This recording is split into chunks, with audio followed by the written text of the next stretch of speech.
ایران اور لبنان کے خلاف جنگ کے خاتمے کے لیے اسرائیل کے شہر تل ابیب کے عوام سراپا احتجاج بن گئے۔ اسرائیل کے دارالحکومت تل ابیب میں سابق امریکی سفارت خانے کے باہر مظاہرہ کیا گیا۔ اس موقع پر مظاہرین نے ایران اور لبنان کے خلاف جاری جنگ کے خاتمے کے لیے پرزور نعرے لگائے۔ مظاہرین نے بینرز اور پلے کارڈز اٹھا رکھے تھے جن پر جنگ بندی اور سفارتکاری کے حق میں نعرے درج تھے۔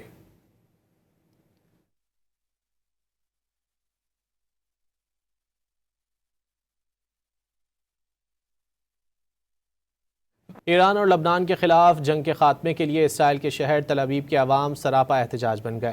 اسرائیل کے دارالحکومت تل ابیب میں سابق امریکی سفارت خانے کے باہر مظاہرہ کیا گیا۔